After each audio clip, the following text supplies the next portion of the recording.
Magandang araw po sa inyong lahat at sa mga giliw nating tagapakinig.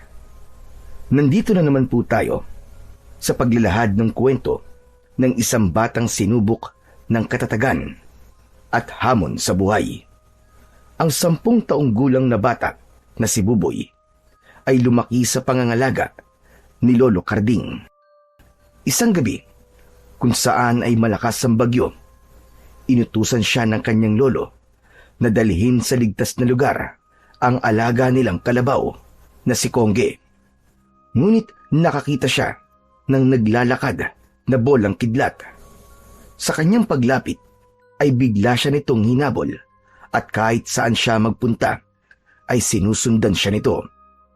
Dahil doon, makakawala sa tali ang alaga niyang si Kongge at kamumuhian naman siya ni Lolo Carding. Sa kanyang paghahanap sa kalabaw, matatagpuan niya ang mga nilalang na nagtatago sa dilim. Ano-ano kaya ang mga bagay na matutuklasan niya sa loob ng kagubatan? Magagawa kaya niyang labanan ang lumalakas na puwersa ng kadiliman? Sama-sama po nating pakinggan ang buhay at pakikipagsapalaran ng batang hinabol ng naglalakad na kidlat. Ngunit bago po ang lahat mga idol, huwag po nating kalimutang mag-subscribe at i-hit ang notification bell sa aking YouTube channel na The Voice Addict at Apong Isaac para sa mas marami pang makapigil hiningang kwentong aswang at katatakutan mula sa mundo ng kababalaghan. Umpisahan na po natin ang kwento.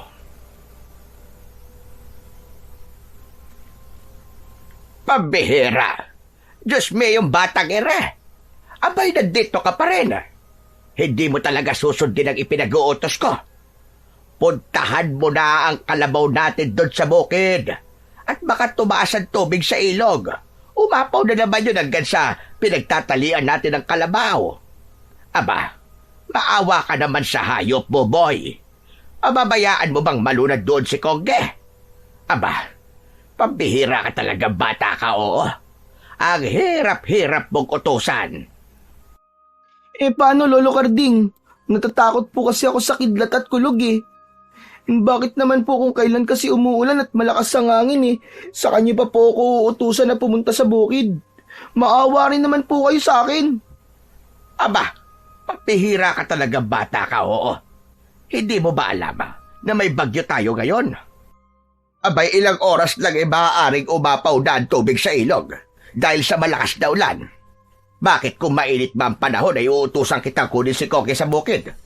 Hala, sige na, kumilos ka na. Bakit ba panay ang reklamo mo, Boboy? Ay, Diyos mio, puro ka nalang reklamo. Kung gumagalaw ka dyan, di sana itapos na. Baka nakauwi ka na kagad. Saka ano bang kinakatakot mo? Hindi ka naman hahabulin ng ulan eh. Hindi naman po ako natatakot sa ulan, Lo eh. Kundi natatakot po ako sa malakas na kulog at kidlat. Saka ang lakas na po ng ulan, Lo. Ayoko na pong pumunta ron. Natatakot po ako mag-isa eh. Ay, naku, bata ka. Ang ibig mo ba sabihin pababayaan na lang nating malunod ang alaga nating kalabaw? Abay, pambihira. Mas mahalaga pa sa'yo ang kaduwagan mo kaysa sa buhay ni Kongge. Hindi niyo po kasi naiintindihan, Lo eh. Marami pong tinatamaan ng kidlat, lalo na po kapag malakas po ang ulan. Kaya natatakot po talaga ako. Lo, ayoko po talagang pumunta ron. Abay, Diyos ka, ano ba naman ito? Puro ka na lamang katwiran. Wala naman sa lugar. Hindi ka naman dapat matakot sa kidlat dahil wala pa namang tinatamaan ng kidlat dito sa lugar natin. Kaya't sige na. Puntahan mo na ang kalabaw natin at nang mapanatag na loob ko. No, ayoko po talaga. Hanggat di niyo po sinasabi kung paano nabubuo ang kidlat para maniwala kung hindi na nakakatakot ang kidlat. Ay nako, wala na talaga akong masabi sa'yo. Kapag ayaw mo mautusan, ang dami mong katwiran. Sawag-sawa na ako sa kaduwagan mo, Buboy. Hindi na nakakatuwa. Nakakabwisit na. Bakit ba kailangan kong pumunta ron, Lo? Kayo na lang po ang kumuha sa kalabaw natin. Sa anong magagawa ko talaga naman pong natatakot po ako sa kulog at kidlat Noon pa naman po ako ganito Kaya sige na po, Lo. Kayo na lang po ang pumunta doon. Hindi ako pwedeng lumusong sa tubig, lalo na kapag umuulan. Masakit ang paa ko dahil sa rayuma. Isa pa, Apo. Diyos ko naman, matanda na ako. Madali akong kapitan ng ubo at sipon. Kapag nagkasakit ako, paano na tayo? Kung mapapahamak naman si Kongge, aba, wala na akong makakatulong sa pagbubukid. Para naman po sinabi niyong ayos lang po kapag ako naman ang nagkasakit. Hindi naman sa ganon, Apo. Matanda na nga si Lolo. Hindi ko na kayang tumagal sa lamig. Apo, nakikiusap ako sa'yo. Wala naman tayong ibang maaasahan Tayong dalawa na lamang ang magkasama sa buhay. Sino pa ba ang magtutulungan, kundi tayong dalawa lang? Kahit ngayon lang sana, sumunod ka naman sa utos ko, Buboy. Dahil mahirap mawalan ng kalabaw sa panahon ngayon. Lalo na't wala akong ibang makakatulong sa pagbubukid. Pasensya na po talaga, Lolo. Pero hindi ko po talaga kayang pumunta sa palayan ng mag-isa. Hindi naman po siguro aabutin ng tubig ang kinaroroonan ni Kongge. Muling gumuhit ang maliwanag na kidlat sa kalangitan. Kasunod ng malakas na pagdagundong ng kulog sa paligid. Nakakabingi, nakakagulat, at halos nakakonekta yon sa dibdib ng batang takot sa kidlat. Yun ang nararamdaman ng may 10 taong gulang na batang si Buboy sa tuwing malakas ang ulan at hangin. Madalas siyang nakakakita ng mga punong tinatamaan ng kidlat at talagang halos nasusunog ang mga yon sa isang iglap. Sinasabi ng karamihan na ang kidlat ay mas mainit ng 5 beses kesa sa temperatura ng araw. Kaya kung tatamaan ng kidlat ang isang tao, ay para na rin daw tinamaan yon ng milyong-milyong bultahe ng kuryente sa katawan. Yun ang dahilan kung bakit ganun na lamang ang takot ni Buboy sa kidlat at kulog. Dahil sa mga naging katwiran ni Buboy, ay hindi na rin nagsalita ang may 60 taong gulang na si Lolo Carding. Naupo ito malapit sa bintana habang nakatanaw sa labas ng kanilang bahay. Nakatalikod dito sa kanya habang sunod-sunod ang paghinga ng malalim. Isang malalim na buntong hininga naman ang pinakawalan rin ni Buboy habang pinagmamasdan ang likod ng matanda. Yun ang madalas na nagpapalambot sa kanyang puso. Ayaw niyang nakikitang nalulungkot ang kanyang Lolo Carding. Baka sa mukha nito ang matinding pag-aalala para sa alaga nilang kalabaw na si Kongge. Pagsasaka ang tanging ikinabubuhay ng maglolo.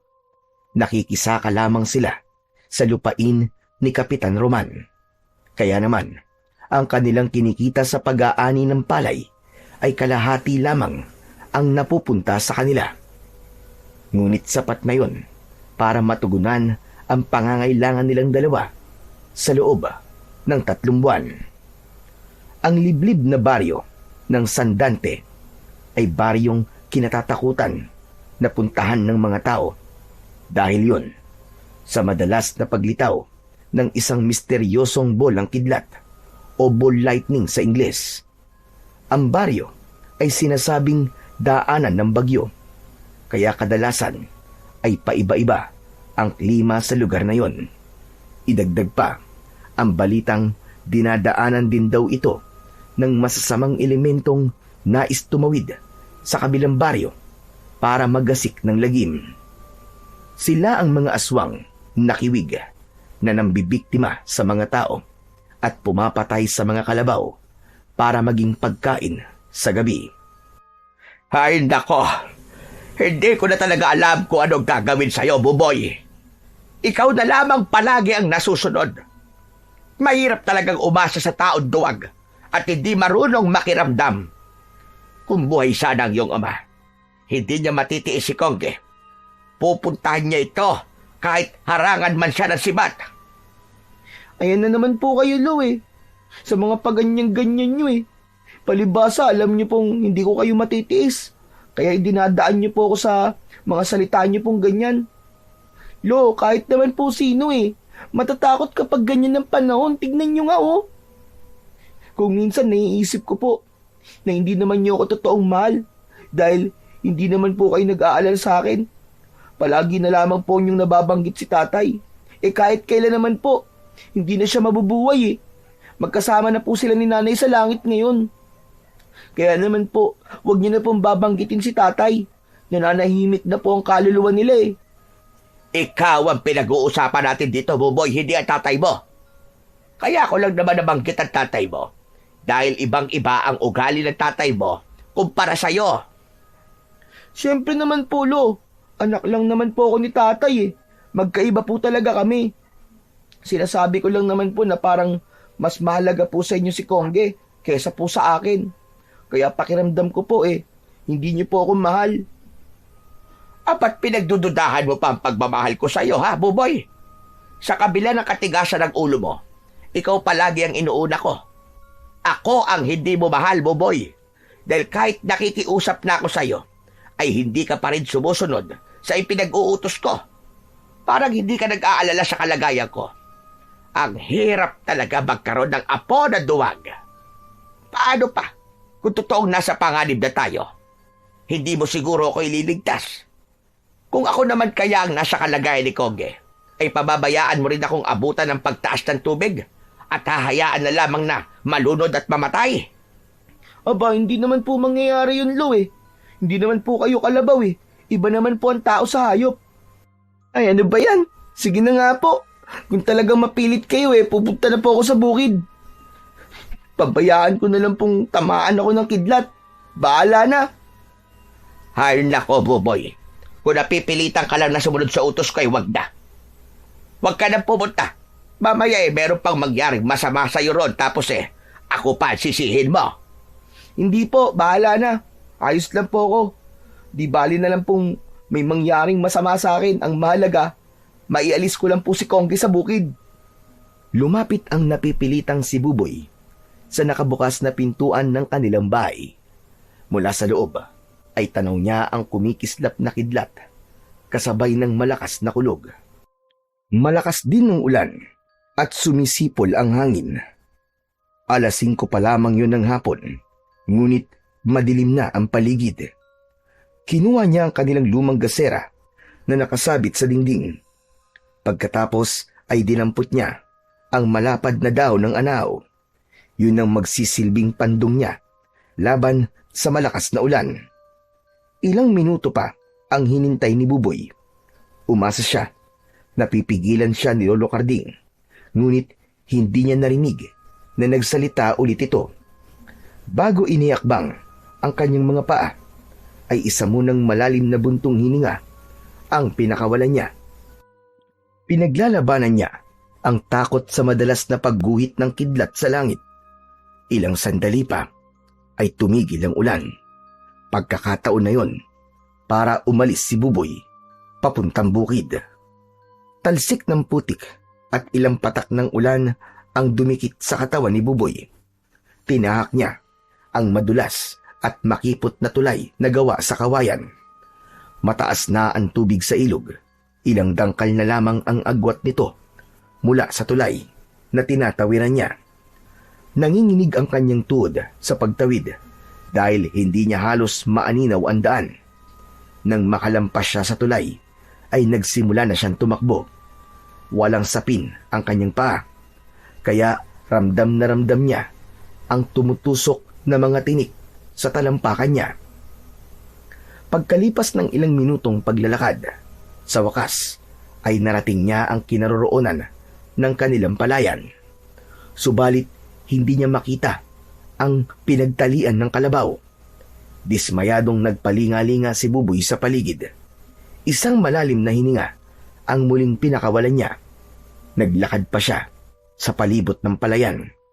Umaasa siyang makikita niya si Kongge. Anak ng pambihira naman oh. Nasaan ka na ba, Kongge? Magpakita ka na. Asan ka ba? Ngunit hindi mahanap-hanap ni Buboy si Kongge. Kaya naman, nagsimula na siyang mag-alala. Tinawag niya ito ng paulit-ulit habang naglalakad sa pilapil ng palayan. Bumundol lang kaba niya sa kanyang dibdib. Nang mula sa patubigang kanal ng tubig ay rumagasa ang malakas na agos ng baha. Unti-unting inilulubog nito ang mga tanim hanggang sa tuluyan na itong nawala sa kanyang paningin. Saka lamang niya napansin si Kongge. Nakatayo itong nakatanaw sa kanyang kinaroroonan. Panay ang atungal na tila ba humihingi ng saklolo, habang ang bukid ay nagmistulang dagat dahil sa patuloy na pagtaas ng tubig. Mabilis na tumakbo si Buboy papunta sa kinaroroonan ng kalabaw, habang ang tubig ay halos umabot na sa kanyang bewang. Kaya naman, nahirapan na siyang maglakad. Kulang na lang ay mabingi siya sa sariling tibok ng kanyang puso dahil bigla niyang narinig ang muling pagguhit ng kidlat sa kalangitan. Hanggang sa tuluyan niya ng malapitan si Kongge. Kinausap niya ito na parang isang tao. Ano ka ba naman, Kongge? Kanina pa ako nagtatawag sa'yo eh. Bakit kayo ka lang nagpakita? Pambihira ka naman, oo. Nakikita mo nang mabilis ang pagtaas ng tubig eh. Hindi ka pa rin umaalis dyan. O yan. Wala na, tatanggal ko yung tali mo. Umalis na tayo rito. Mabuti na lang pala may dala akong ilaw na gasera. Nakikita na natin ang daan. Sa paghakbang ni Buboy ay biglang lumakas ang ihip ng hangin. Sumisipol na parabang gusto silang tangayin. Ngunit bigla siyang nakaramdam ng kakaibang presensya ng nilalang sa paligid.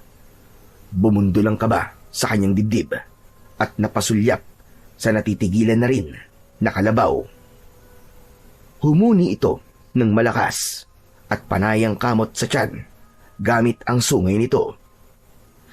Nararamdaman mo ba yun, Kongge? Parang may kakaiba sa paligid, di ba? Kahit umuulan, tila mainit ang singaw at nangangamoy asupre. Naamoy mo rin ba naamoy ko, Kongge? Magkakasunod na napasinga si Kongge. Tila sinasabi nito na naaamoy rin ito ang naaamoy ni Buboy. O di ba? Sabi ko ni, naaamoy mo rin ang mabahang simoy ng hangin. Tara na nga. Bakit kasi bigla na lamang akong kinilabutan sa lugar na to eh? Biglang gumapang ang takot sa buong katawan ni Buboy. Kaya naman, nagpalinga-linga siya sa paligid na parabang meron siyang hinahanap. Maya-maya pa ay binitiwan niya ang tali ng kalabaw at hinugasan ito sa tubig. Sinabuyan niya ito habang nakayuko siya sa tubig na umaagos, kung saan ay nakikita naman niya ang refleksyon ng langit sa ibabaw nito.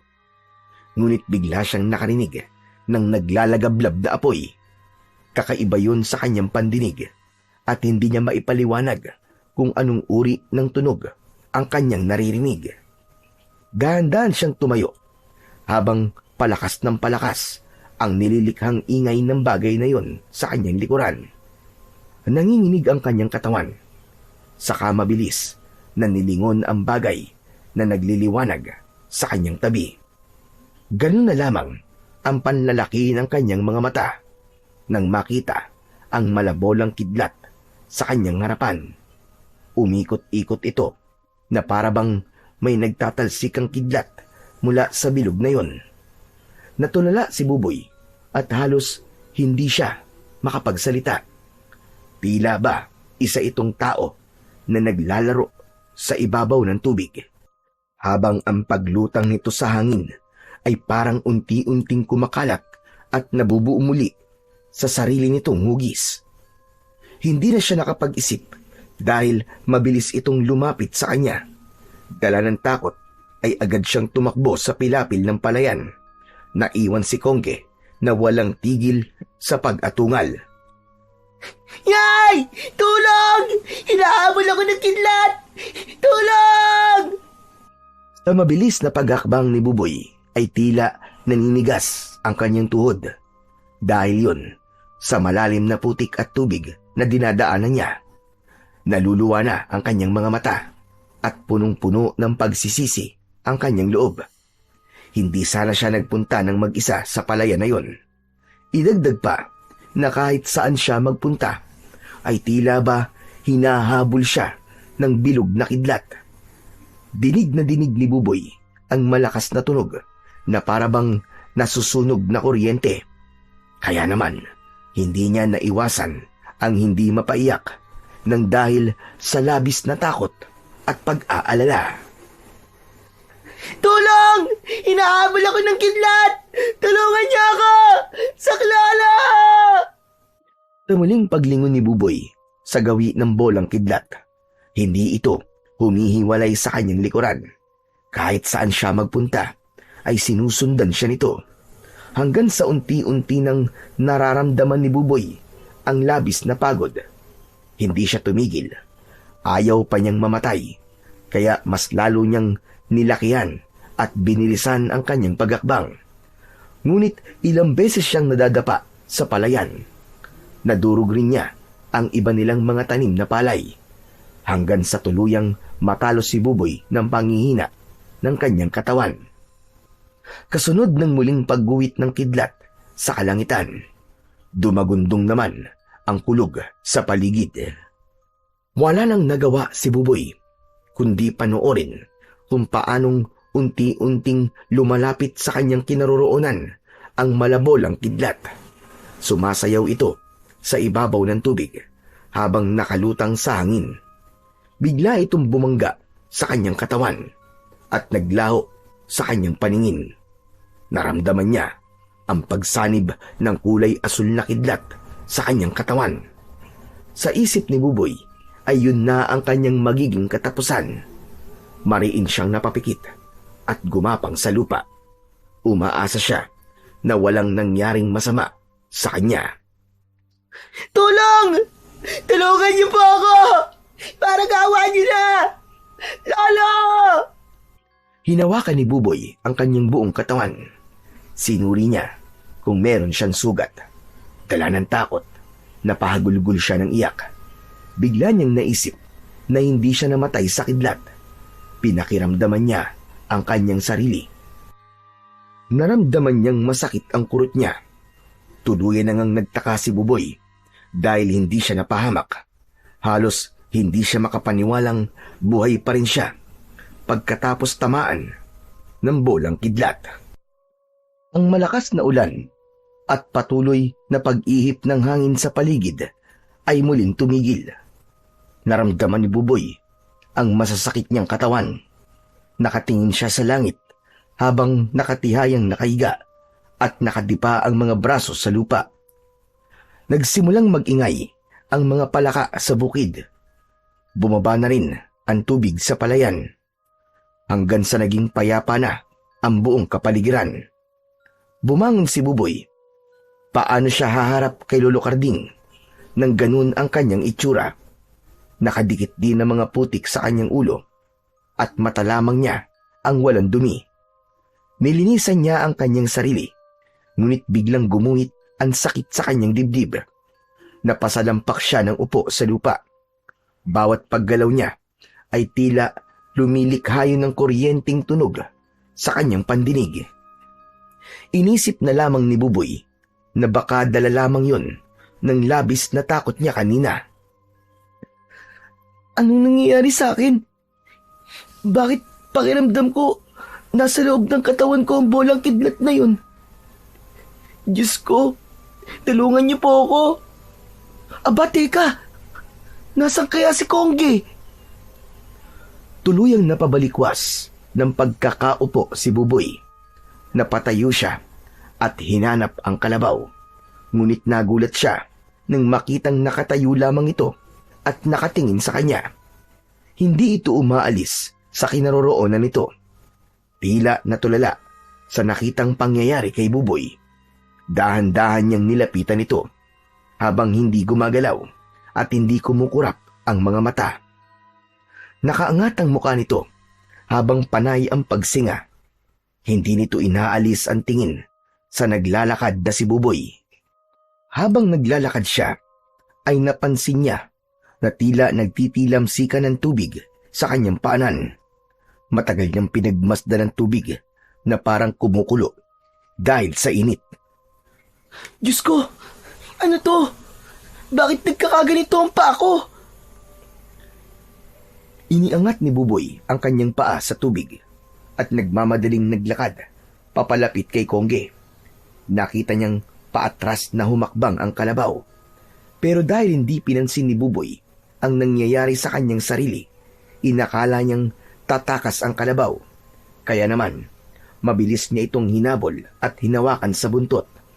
Ngunit laking gulat niya nang tumalon ng mataas ang kalabaw na parabang napaso ito sa kamay niya. Dala ng takot at labis na pagkabigla ng alaga niyang si Kongge, kumaripas ito ng takbo papalayo sa kanya. Natanaw niyang tila umuusok ang buntot ng kalabaw. Nagtatakang napatitig si Buboy sa kanyang mga kamay. Nanginginig ang kanyang palad.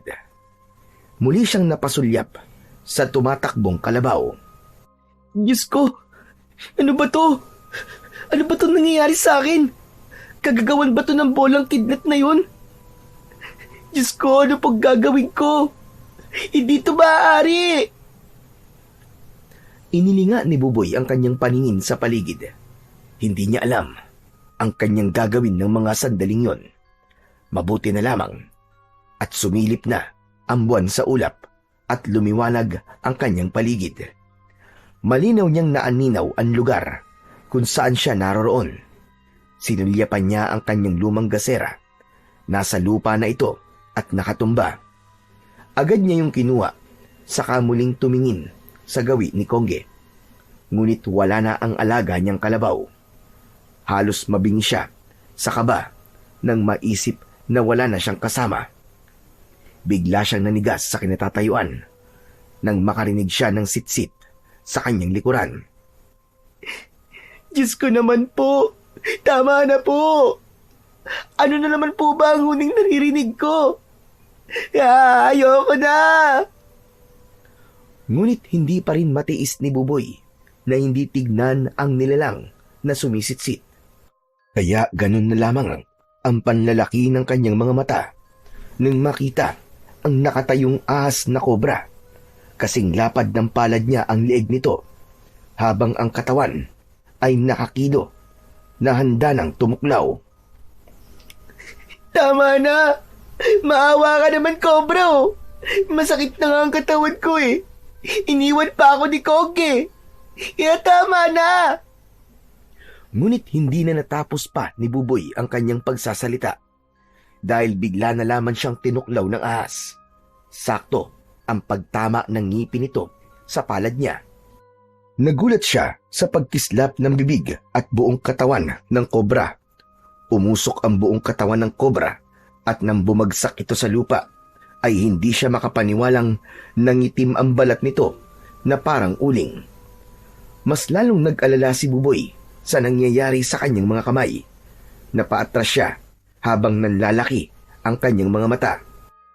Hindi niya inaalis ang kanyang paningin sa katawan ng nasunog at namatay na kobra. Paano nangyari yun? Hindi kaya nagkaroon ako ng kuryente sa kamay ng dahil sa bolang kidlat na tumama sa akin? Pero bakit kaya hindi ako nasunog? Bulong ni Buboy sa kanyang sarili. Napatakbo siyang papalayo sa kinaroroonan ng ahas. Maguluman ang kanyang isip. Iisa lang ang malinaw sa kanya ng mga sandaling yun. Nagkaroon siya ng kakaibang kakayahan nang tamaan siya ng bolang kidlat. Mabilis ang kanyang takbo papunta sa kanilang bahay. Takot na takot siya at umiiyak habang tinatahak ang daan pauwi. Naguguluhan siya. Nanginginig ang kanyang katawan. Ni hindi niya napansin kung paano siyang nakatawid sa tulay. Pagkalipas ng ilang minutong pagtakbo, ay narating ni Buboy ang tapat ng kanilang bahay. Pagdating niya roon, ay agad siyang pumasok sa loob ng kanilang kubo. Huli na, nang naisip niya na magagalit sa kanya ang matanda dahil iniwan niya si Kongge. Habol ang hininga na hinanap niya ang kanyang Lolo Karding. Lolo! Lolo Karding! Lolo Karding, nasan po kayo? Lolo! Lolo, tulungan niyo po ako! Narinig ni Buboy ang yabag ng paa ni Lolo Karding mula sa kwarto nito. Lumabas ito ng pintuan at mariin siyang pinagmasdan. Nagtataka itong nakatingin sa basa niyang damit. Napahakbang siya paatras. Umiwas siya sa matanda. Aba, ano nangyari sa'yo, Buboy? Bakit marumi ang damit mo? At marami kang putik sa katawan? Lolo, tumakbo po si Kongge. Nawawala po siya. Hindi ko na po siya mahanap. Ano ka mo? Paano nawala si Kongge? Anong ginawa mo, Buboy? Pambihira naman. Masyado po mabilis ang pangyayari, Lo. Natakot po siya sa pagtaas ng tubig Nagulat din po siya sa pagdagundong ng kidlat. Kaya po tumakbo siya papunta po dun sa kakawiyan. Bakit hindi mo hinabol? Sinundan mo sana. Naku, baka mawala yon. Talamak pa naman ang nakawan ng kalabaw sa lugar natin. At kung minsan dahil sa inggit ay pinapatay nila ang mga hayop. Pambihira ka naman, oo. Hindi mo man lang pinagmalasakitan ng kalabaw natin. O baka naman, sinadya mong pakawalan ng kalabaw natin. Magsabi ka nga ng totoo, ha, Buboy? Mas importante pa po ba sa inyo ang buhay ni Kongge kaysa sa akin, Lolo? Nagsasabi po ako ng totoo.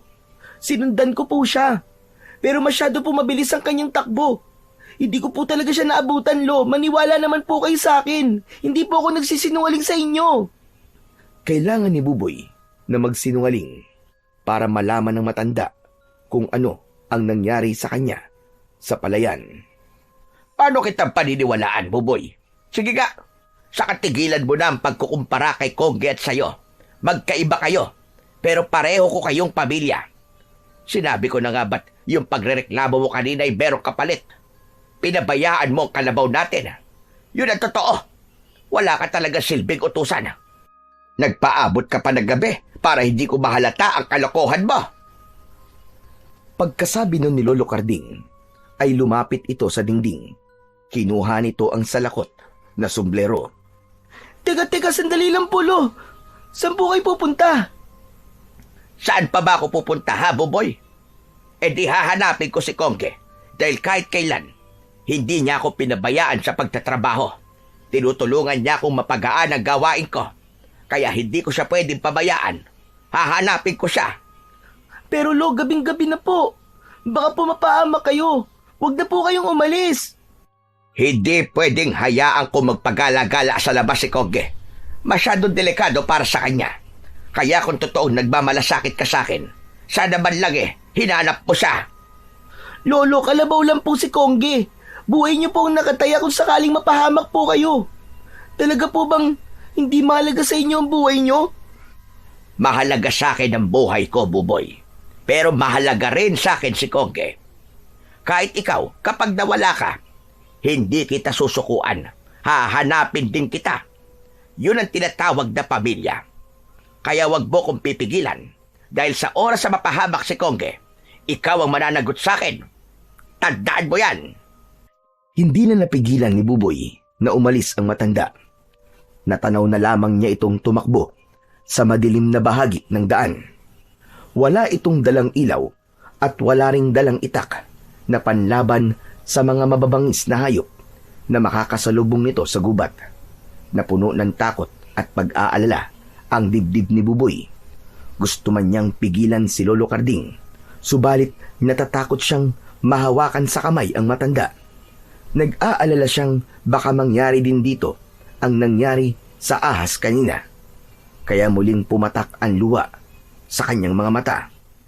Hindi siya sanay na palaging nagagalit sa kanya ang kanyang Lolo Karding. Idagdag pa ang hindi makakalimutang banta nito sa kanya. Kaya lihim siyang nagagalit sa alaga niyang si Kongge. Para sa kanya ay kasalanan nito kung bakit palagi siyang nasesermonan ni Lolo Karding. Maya-maya pa ay naramdaman ni Buboy ang panghihina ng kanyang katawan. Pakiramdam niya ay para siyang lalagnatin. Mabigat ang hakbang na pumasok siya sa loob ng kanyang silid. Isinarado niyang mabuti ang pinto para hindi makapasok ang matanda. Hanggat maaari ay iiwasan niyang mahawakan si Lolo Carding at ililihim dito ang totoong nangyayari sa kanya. Kaya naman, nagsimula na siyang magpalit ng damit. Pagkatapos magbihis, ay binalot niya ng kumot ang kanyang katawan. Nahiga siya sa katre habang pinagmamasdan ang mga kamay. Tinignan niya kung masusunog ang tela ng kumot, ngunit nagtataka siyang walang reaksyon ang bagay na yon sa palad niya.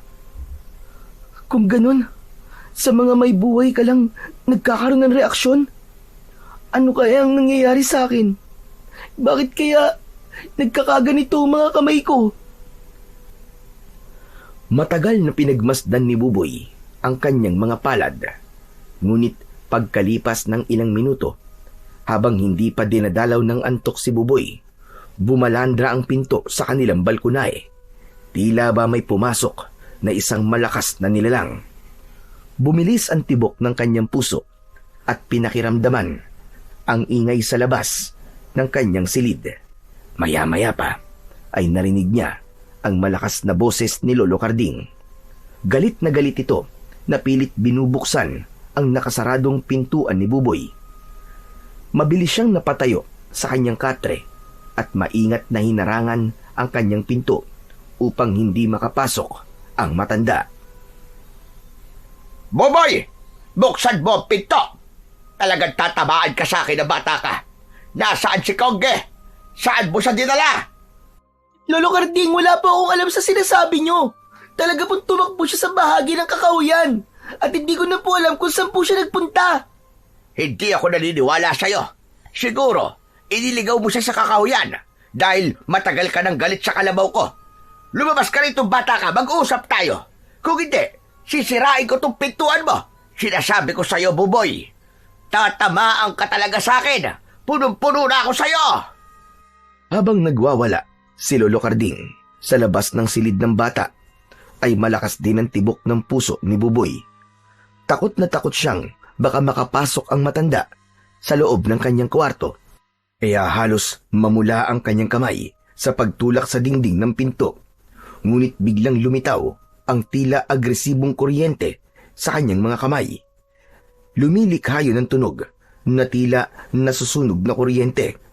Halos mabingi si Buboy sa naririnig niyang ingay sa kanyang paligid.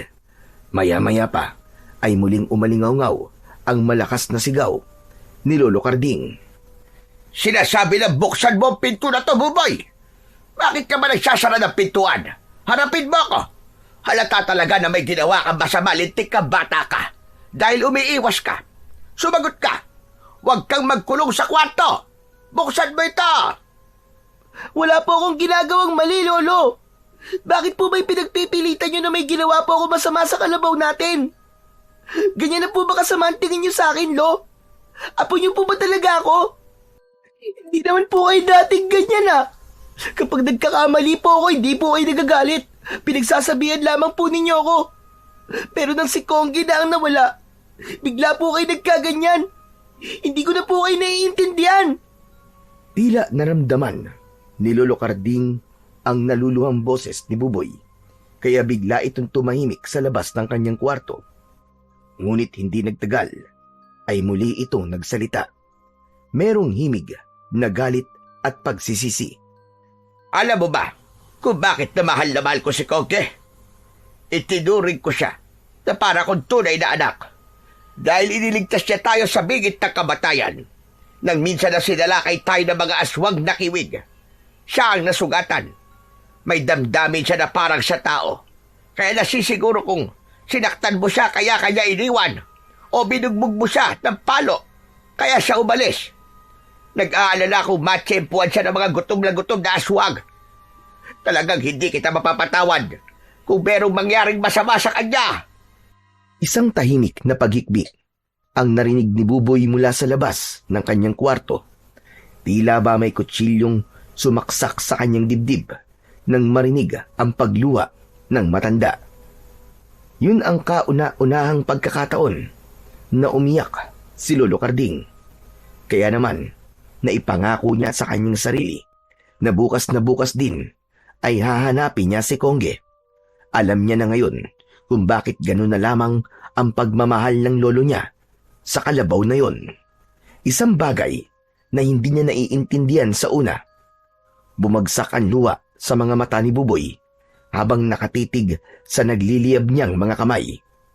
Pagkatapos marinig ni Buboy ang pahayag na yon ni Lolo Carding, narinig niya ang yabag ng paa nito papalayo sa kanyang kwarto. Saka lamang siya nakahinga ng maluwag nang hindi na ito nagtangkang pumasok pa. Nanghihinang muling napaupo si Buboy sa kanyang katre, saka pabulong na nagsalita habang nakatitig pa rin sa kanyang mga kamay. Kailangang hindi malaman ni Lolo ang tungkol sa mga kamay ko. At kung ano ang totoong nangyayari sa akin, hanggat hindi ako nakakasiguradong ligtas si Lolo, hindi ko siya maaaring hawakan. Hindi niya dapat malaman ang tungkol sa kidlat na lumalabas sa aking mga kamay. Pero, ano ba ang gagawin ko? Diyos ko, gabayan niyo po ako. Huwag niyo po sanang hayaang mapahamak si Kongge. Kung ano man po ang bagay na to sa mga kamay ko, maluwag ko pong tatanggapin. Kung ito po ay galing sa inyo. Isang malalim na buntong hininga ang pinakawalan ni Buboy. Naiga siya sa kanyang katre at saglit na nagpahinga. Dala ng matinding pagod at nararamdamang mataas na lagnat, ay agad na nakatulog si Buboy. Kinabukasan ay maagang nagising si Buboy. Inunahan niyang bumangon si Lolo Carding. Hanggat maaari ay ayaw niya munang makipag-usap sa matanda. Pagkatapos niyang maihanda ang kanyang mga gagamitin sa paglalakad, ay tahimik siyang lumabas ng bahay. Malamig ang simoy ng hangin dahil konti pa lamang ang liwanag na makikita sa paligid. Ang tilaok ng manok ang maririnig sa tahimik na labas ng bahay ng matanda. Masarap sa pakiramdam ang hangin mula sa payapang kapaligiran. Ganun kaginhawa ang hangin kapag nakakalipas ang bagyo sa isang lugar. Mabibigat ang paa na sinimulan niya nang maglakad para hanapin ang alagang kalabaw na si Kongge. Maya-maya pa ay tumawid na siya ng tulay.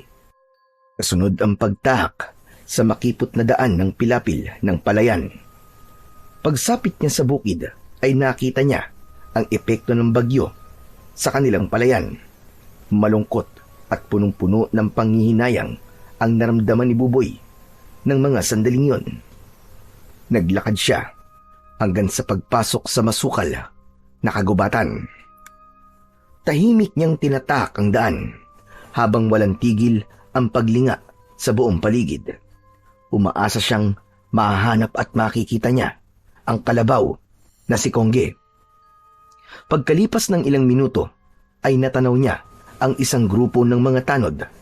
Kasama ng mga ito si Kapitan Roman. Sinubukan niyang umiwas, ngunit nakita na siya ng mga ito. Nakakunot ang noon ni Kapitan Roman na nakatingin sa gawi ni Buboy. Oh, Buboy! Anong ginagawa mo rito sa gubat? Abay, maaga pa. Magandang umaga po, Kapitan. Hinahanap ko po kasi si Kongge. Nawala po siya kagabi. Aba, magagalit sa si Tatay Carding. Nako, bakit mo naman pinabayaang makawala? Marami pa naman kaming nadaan ng mga kalabaw dyan sa kakauyan na nabagsakan ng mga puno. Kinain na nga lang ng mga mababangis na hayop ang mga laman loob ng mga yun eh. Kaya nga kami nagroronda dahil nagtitingin-tingin kami ng napinsala ng bagyo kagabi. Nakita niyo po ba si Kongge sa mga nabagsakan po ng puno, Kapitan? Tumingala ang lalaki na tila ba nag-iisip at inaalala kung kasama nga ang kanyang alagang kalabaw sa mga nabagsakan ng puno. Sobra ang kanyang pag-aalala dahil nasisiguro niyang magagalit talaga sa kanya si Lolo Carding. Maya-maya pa ay sumabat sa usapan ang isang tanod na kilala lamang ni Buboy sa pangalan na Adano. Sinabi nitong kilala nito ang kalabaw niyang si Kongge at nakakasiguro raw ito na wala ang kanyang alaga sa mga nabagsakan ng puno. Kaya naman ay nakahinga siya ng maluwag. Maraming salamat po at nakilala niyo po si Kongge, Mang Adano. Pero nasan po kaya siya? Hindi niyo po ba alam kung saan siya nagpunta? Ang ibig ko pong sabihin baka naman po nakita niyo ang kalabaw namin. Ay, naalala ko nga pala, Buboy. Kanina ay meron akong nakasalubong na matandang babae. Nakatira siya sa pusod ng kagubatan. At sabi niya meron daw tong nakitang kalabaw na kumain sa kanyang pananim ng mga saging. Ang mabuti pa kaya puntahan mo na. At baka si Kongge na nga ang nakita na matandang yon. Biglang nagkaroon ng pag-asa si Buboy. Tuwang-tuwa siya sa sinabi ni Kapitan Roman. Muntik pa niya itong mahawakan sa braso, ngunit napigilan niya ang kanyang sarili. Napaatras siya ng hakbang at napangiti na lamang sa mga tanod at kay Kapitan. Maraming salamat po, Kapitan. At sa inyo po, Mang Adano. Sige po, pupuntahan ko na po si Kongge. Ay hala, sige na. Umalis ka na. At baka kung ano pa ang gawin ng matandang yun sa kalabaw. Galit na galit pa naman kanina dahil inubos raw ang pananim nito. Madali mo naman mahahanap ang bahay ng matanda dahil nag-iisa lamang ang bahay nito dun sa kakahuyan. Sige na, madali ka. Marami po salamat sa pagturo, Kapitan Roman. Sige po, alis na po ako. O sige, mag-iingat ka sa pagpunta ron. Marami pa naman ang mababangis na hayop na nakatira sa kagubatan. Sana'y nagpasama ka na lang kay Tatay Karding. Ay, hindi na po. Dahil galit nga po siya sa akin kagabi. Ay, teka, sandali lang po, Kapitan. Kilala niyo po ba ang matandang babae na kumuha po kay Kongge? Naku, pasensya na, Buboy. Dahil lang ang matandang yun. Sa tingin ko nga masungit at masama ang ugali niya. Basta't mag-iingat ka na lang sa pagpunta ron. Tanggapin mo na lang ang galit niya dahil kasalanan mo rin naman Sayang kasi yung nasirang pananim ng matanda. Baka pabayaran pa sa inyo yon. Ay siya, sige na. Kami aalis na rin. Nang tumalikod sa kanyang harapan ang mga ito, ay nagsimula na rin na maglakad si Buboy papasok sa gubat. Panay pa rin ang buntong hininga niya dahil sa labis na pag-aalala para sa kalabaw. Ilang oras pa ang lumipas ay hindi na halos makita ni Buboy ang hangganan ng kakahuyan. Mas lamang ang huni ng mga ibon sa paligid kesa sa tunog ng ilog sa gubat. Nangangahulugan yon na nasa pinakagitna na siya ng kagubatan. Bawat lampasan ni Buboy na puno ay sinisingitan niya yon ng mga daon sa katawan upang hindi siya maligaw kung sakaling siya ay pauwi na. Panay ang buntong hininga ni Buboy habang iginagala ang paningin sa paligid. Dala ng pagod ay minabuti muna niyang magpahinga sa lilim ng punong nadaanan niya.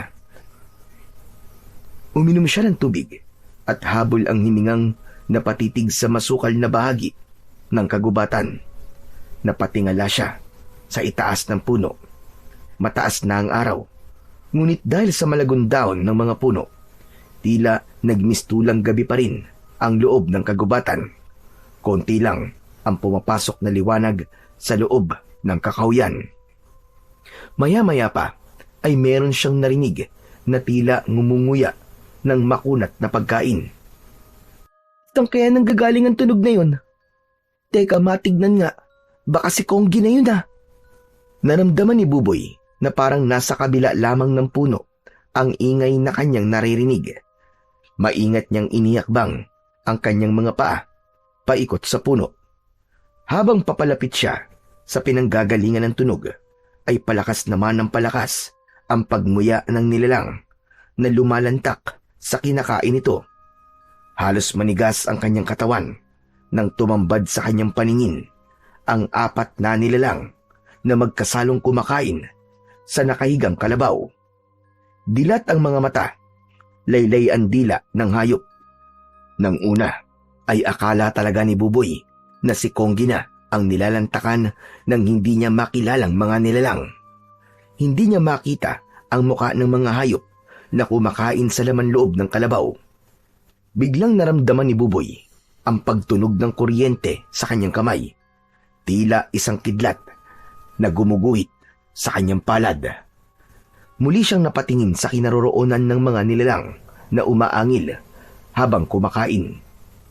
Nag-aagawan ng mga nilalang sa puso ng kalabaw. At nang tumayo ang mga ito, ay naramdaman ng mga ito ang presensya ni Buboy. Tumigil ang mga ito sa paglantak sa katawan ng kawawang kalabaw. Humarap ang mga ito sa kanya habang nakangising nakatitig ang mapupula nitong mga mata. Nalantad sa kanyang paningin ang mga anyo nitong tila asong nauulol. Naglakad ang mga ito ng pagapang, papalapit sa kanyang kinaroroonan. Nagsipagtaasan ang balahibo niya sa katawan at mas lumakas ang tunog ng kuryente na lumalabas sa kanyang mga palad. Wag! Huwag kayo lalapit! Nakikiusap ako! Huwag kayo lalapit! Saka lamang naaninaw ni Buboy ang itsura ng aswang na kiwig. Nakabaluktot ang mga ito na parang kuba. Pagapang kung maglakad habang ang mga mata ay napakapupula, maitim ang balat at ang buntot ay nakaunat ng tuwid. Mas lalong natakot si Buboy nang lumitaw ang malalagari nitong mga ngipin habang walang tigil sa pag-angil. Wag! Maawa na kayo! Huwag niyo akong sasaktan! Huwag kayo lalapit! Itinaas ni Buboy ang kanyang dalawang palad habang paatras na naglalakad papalayo sa apat na aswang na walang tigil sa paghakbang. Ngunit bigla na lamang lumukso ang nilalang papunta sa kanyang kinaroroonan. Ganon din ang tatlo pang aswang na tila nag-aagawan sa paglapit kay Buboy.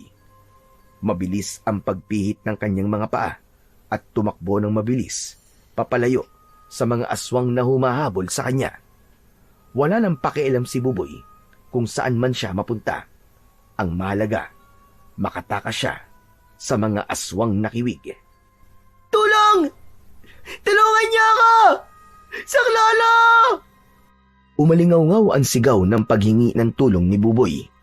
Halos hindi lumapat ang kanyang paa sa lupa.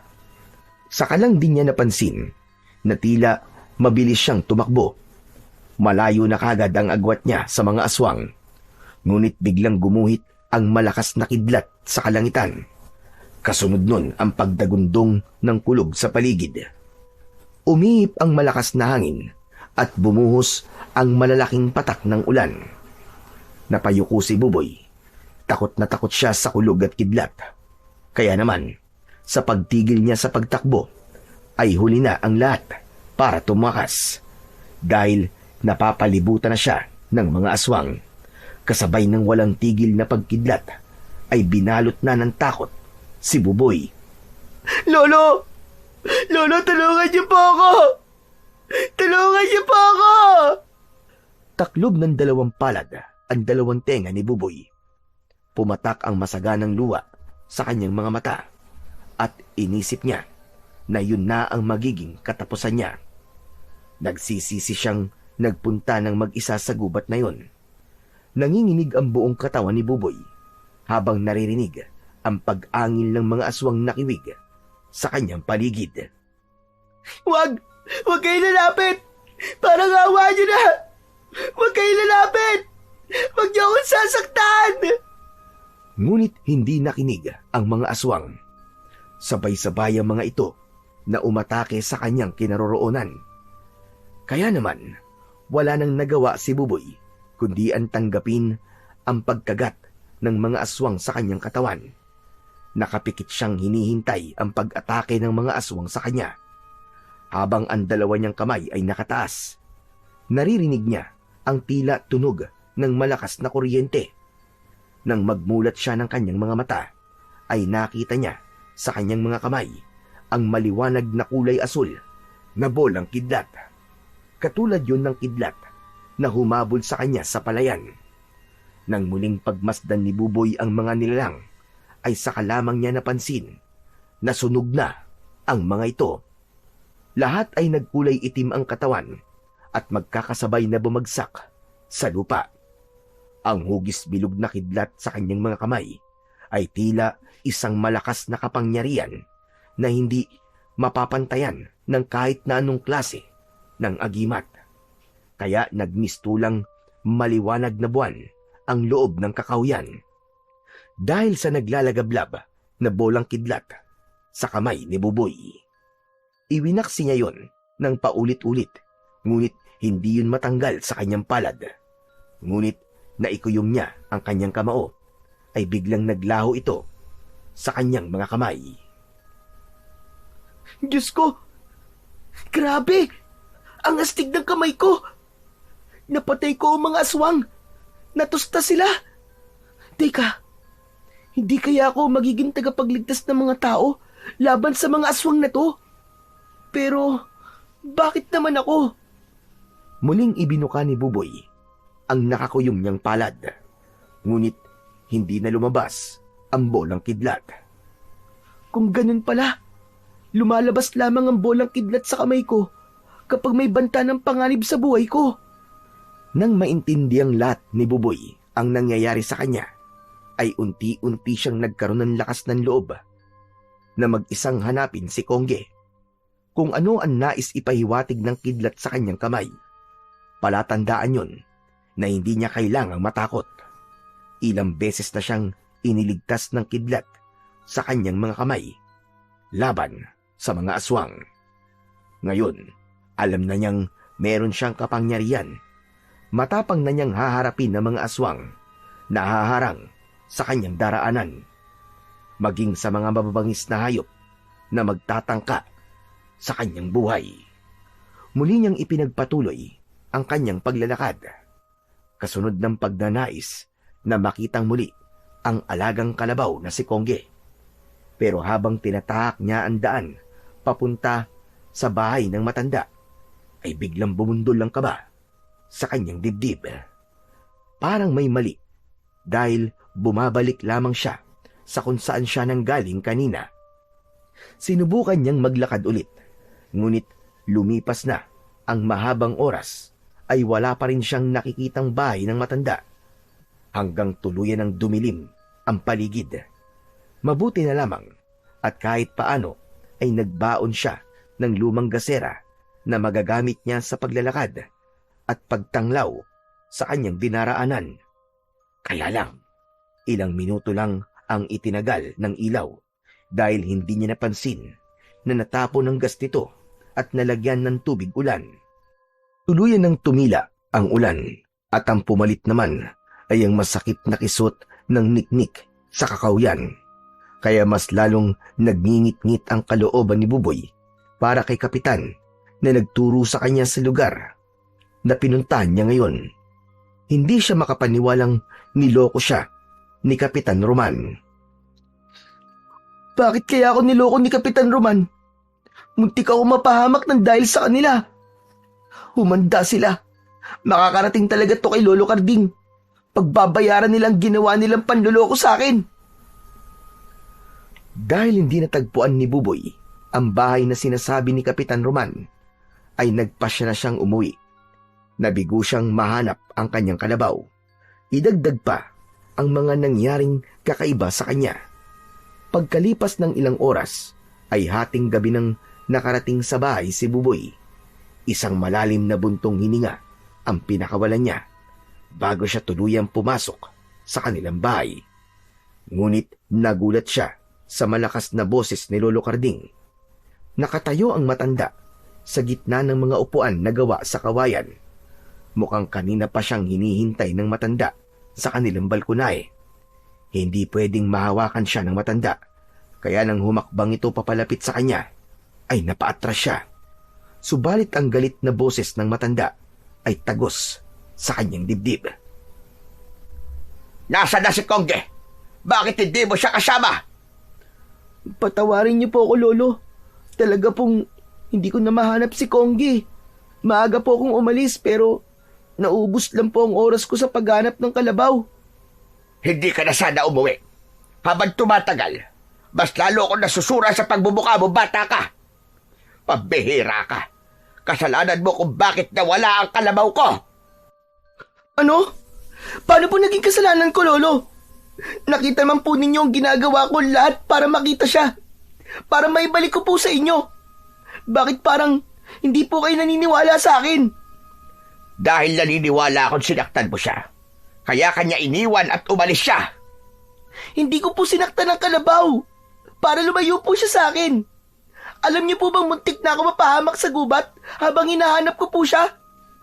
Nakita ko ang mga aswang nakiwig at muntik nila ako lapain. Hindi niyo man lang inalam kung ayos lang ba ako. Nasa na mga sugat mo? Na magpapatunay na hinabol ka nga ng mga aswang nakiwig. Huwag ka nang gumawa na kwento para lamang mapunta ang simpatsya ko sa'yo. Dumaan dito si Kapitan at sinabi niyang hinahanap mo ang kalabaw natin. Nagkukunwari ka pang naghahanap sa kanya. Pero ang totoo, natulog ka lang sa kakawiyan. Yun naman ang madalas mong ginagawa, hindi ba? Ang hirap niyo pong paliwanagan, Lolo. Walang ibang tama sa inyo kundi kayo lang. Kahit na anong ipaliwanag ko, ay hindi naman po kayo naniniwala sa akin. Baliwala lamang po ang paghihirap ko. Kaya tama na. Kasalanan ko na po ang lahat. Sige na, ako na po may kasalanan. Dahil sa mga sinabi ni Buboy, ay nagalit ang matanda. Dumampot ito ng patpat sa gilid ng pinto at tangkasan ng ihahampas sa kanyang katawan. Subalit malakas siyang sumigaw habang nakataas at nakaharang ang kanyang mga kamay. Lolo, tama na po! Tama na po! Huwag niyo pong gagawin yan. Nakikiusap po ako sa inyo, Lo. Tama na! Naramdaman ni Buboy ang pag-iinit ng kanyang palad. Tila lalabas ang kuryenteng nasa kamay niya. Kaya maagat niyang ikinuyom ang kanyang kamao at lumayo ng ilang dipa sa matanda. Pero sinugod siya nito at iwinasiwas ang patpat sa ere para hagipin siya ng palo. Mabuti na lang at nagawa niya yung maiwasan. Walang tumama sa kanyang katawan ni dulo ng daliri ng matanda ay hindi niya hinayaang lumapat sa kanyang katawan. Lolo, nakikiusap po ako sa inyo. Parang awa niyo na po.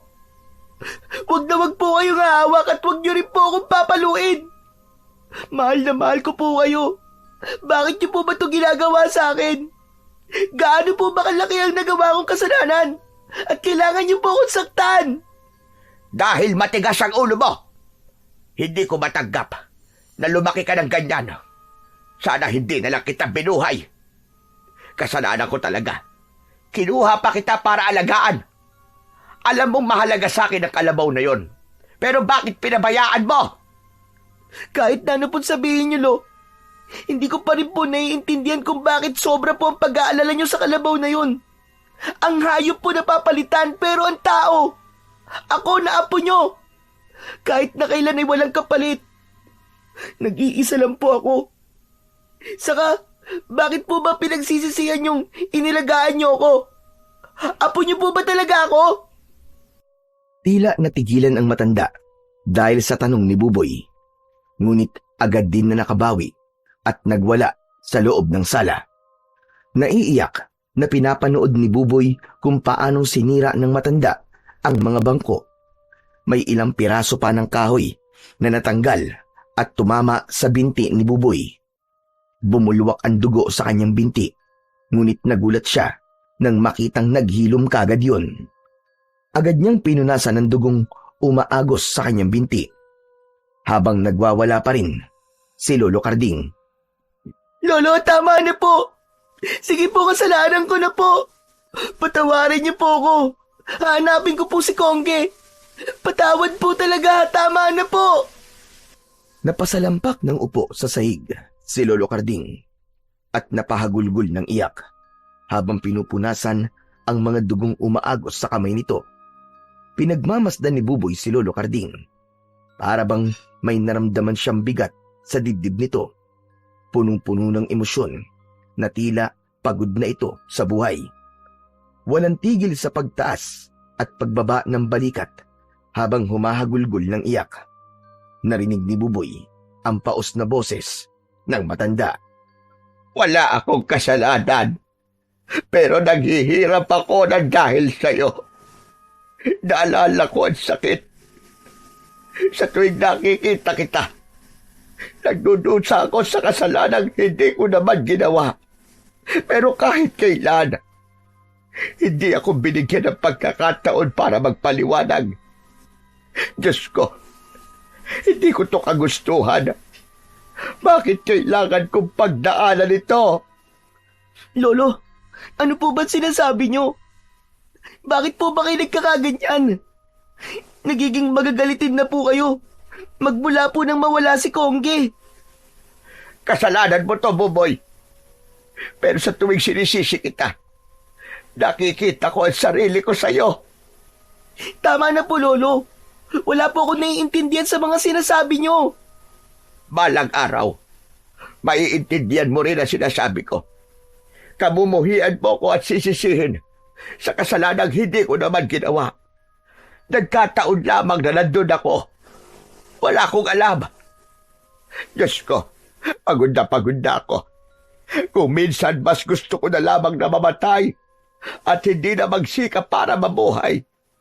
Dahil sa tingin ko, hindi ko na talaga kaya. Suko na ako. Lolo, wag niyo po sabihin yan.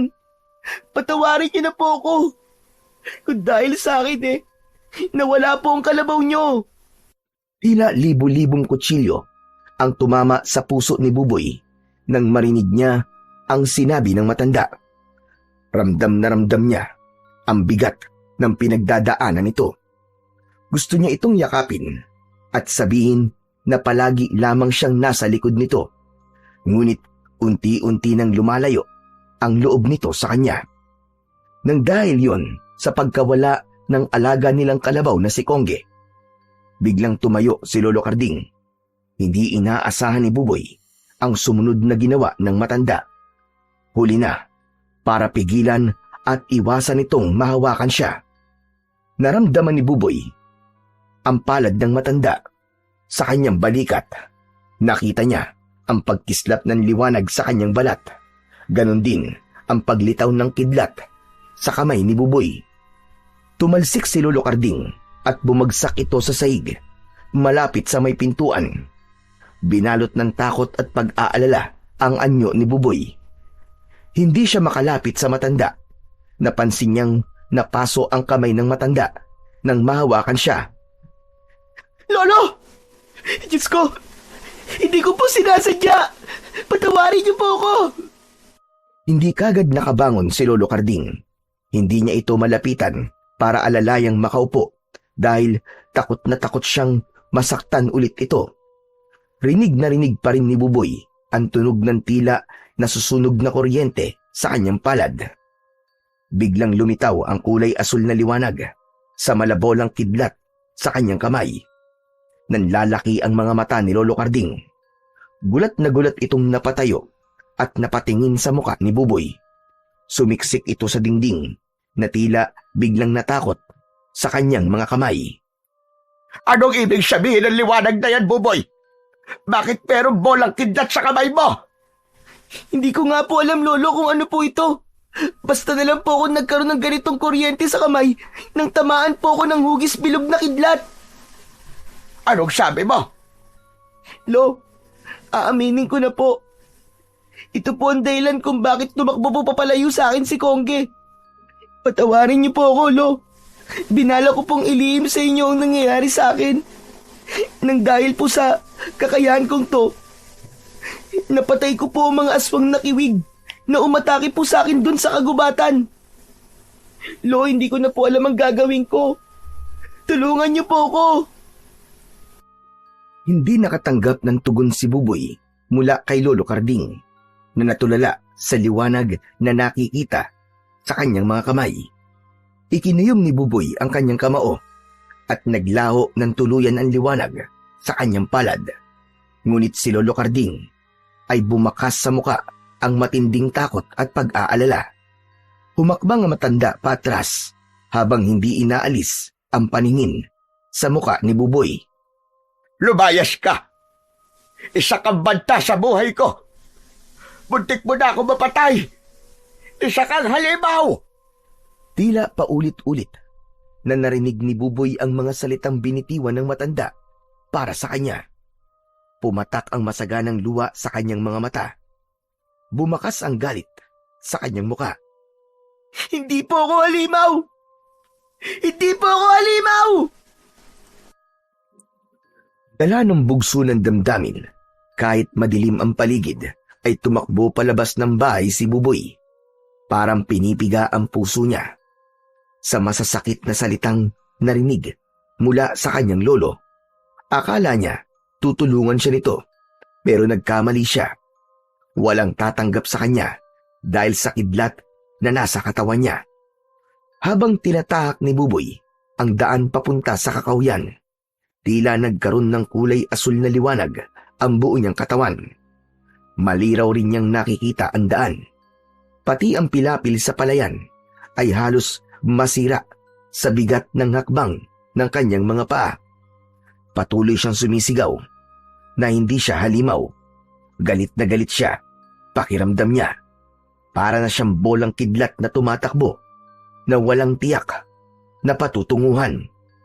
Habang tumatakbo, ay panay rin ang kanyang lingon sa hulihan ng kanyang daan. Kaya sa muling pagharap niya, ay hindi niya napansin ang matandang lalaki na nakaharang sa kanyang daan at mababangga niya. Pareho silang bumagsak sa lupa. Naunang bumangon si Buboy at panghuli ang matanda. Gusto sana niya itong tulungan, ngunit baka matulad lamang ito kay Lolo Carding. Abay, pambihira ka naman, bata ka! Bakit hindi ka naman tumitingin sa dinaraanan mo? Nadamay tuloy ako. Tingnan mo. Sandali, saan nga ba tumalsik ang tungkod ko? Yumuko ang hindi pa niya nakikilalang matanda. Mahaba ang buhok at balbas nito. Maputi yun na kasing kulay ng suot nitong damit.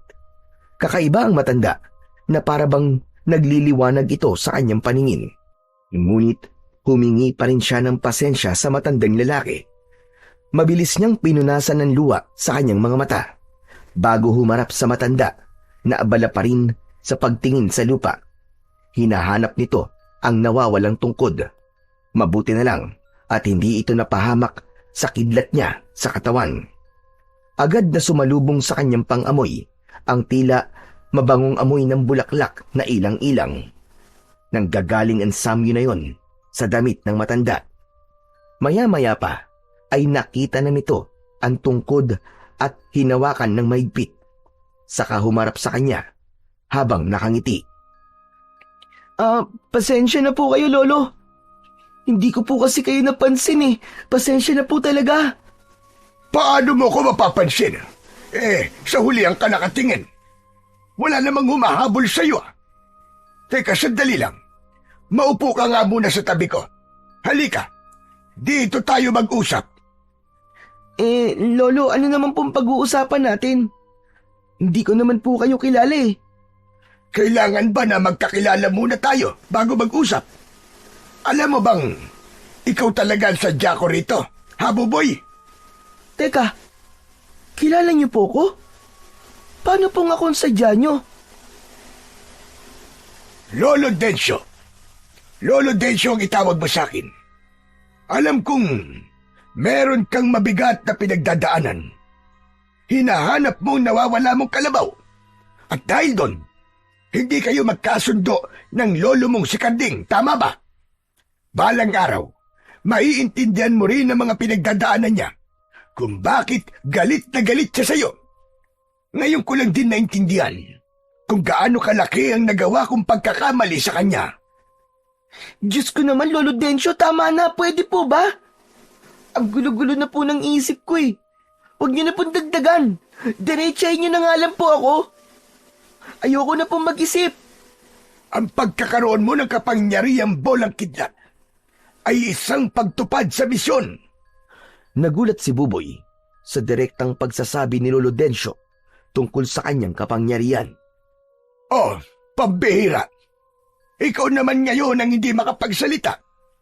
Hindi ba't sinabi mong, diretsahin kita?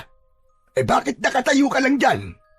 Hindi mo ba tatanungin kung paano ko nalaman ang tungkol sa kapangyarihan mo? Teka, sandali lang, Lolo Dencio. Nahihiwagaan na po ako sa inyo eh. Paano niyo pong nalaman? Dahil nandun din ako. At kitang-kita ko kung paano ka nagkaroon ng kapangyarihan. Ang kalikasan nagbigay sa iyo ng ganyang klaseng kakayahan. Teka, sandali lang po, Lolo Dencio.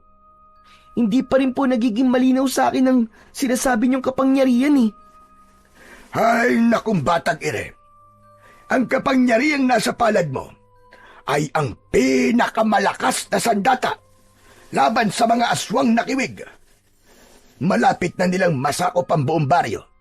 Mabuti na yung ngayon pa lang ay mapigilan na sila. At yun ang sinasabi kong magiging misyon mo. Dahil ikaw ang napiling bagong tagapagligtas ng baryong ito. Teka, sino po ba talaga kayo? Bakit alam niyo po ang tungkol sa akin? Palagi kitang kasama. At alam ko rin ang paghihirap na pinagdadaanan nyo. Ni Carding, isang bagay na pinagsisisihan ko. Nagkamali ako sa kanya. Mabuti pala siyang tao. Pero hinusgahan ko siya. At hindi binigyan ng pagkakataon para magpaliwanag. Kaya ikaw, Buboy, piliin mong maging mabuting tao at gawin mo ang lahat para hindi ka matalo ng galit nang wala kang pagsisihan sa bandang huli. Teka, Lolo Densyo. Gusto ko pong malaman kung bakit nagkamali po kayo kay Lolo Carding at kung ano ang mga pinagdadaanan niya para mas lalo ko po siyang maintindihan. Pasensya na, Buboy. Pero hindi pa ito ang tabang oras para malaman mo ang buong katotohanan. Lalo na tungkol sa pagkamatay ng inyong mga magulang. Sa bagay na yan, si Carding ang dapat mong tanungin. Nandito lamang ako para sa batang pinili ng bolang kidlat. Pero, bakit niyo po ito sinasabi sa akin? Ano po bang ibig niyong sabihin? Ang ibig ko sabihin, kailangan mo na malaman ang tungkol sa iyong kakayahan at kung ano ang magiging misyon mo laban sa mga aswang at iba pang kampon ng kadiliman.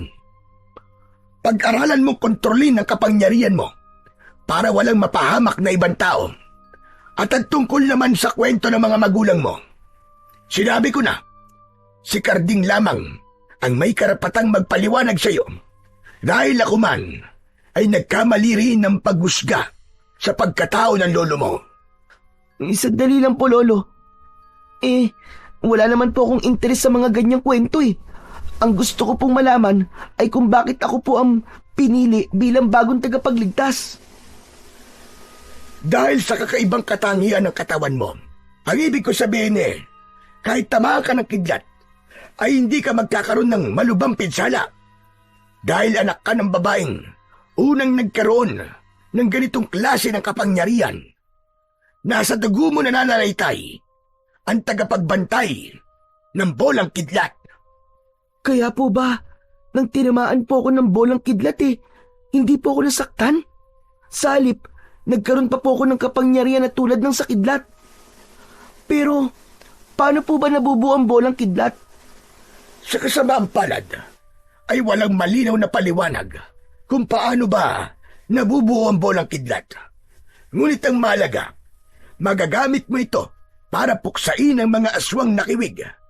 Mapanganib sila at kayang magparami ng kampon sa pamamagitan ng kagat. Kaya nasa mga kamay mo, Buboy, ang kaligtasan ng mga taong nakatira sa baryong ito. Lolo Densyo, pwede bang malaman kung paano pong namatay si nanay? Gusto ko pong malaman kung bakit o paano po siya namatay. Kagaya nga ng paulit-ulit ko sinasabi sa iyo kanina, si Carding lang ang makakasagot sa tanong mo. Isa lang ang masasabi ko, huwag mong hahayaang hindi marinig ang paliwanag niya para hindi ka magsisi sa uli. Hanggang ngayon, ay pasan pa rin niya ang bigat ng parusang ibinigay ko sa kanya. Siya lamang ang may karapatang magpaliwanag ng lahat ng tungkol sa mga magulang mo. Itatama ko lang ang pagkakamaling nagawa ko kay Carding. At ito lang ang naisip kong paraan para matulungan siya. Ang unti-unting ipaalam sa iyo ang katotohanang matagal nang itinatago sa iyo ni Carding.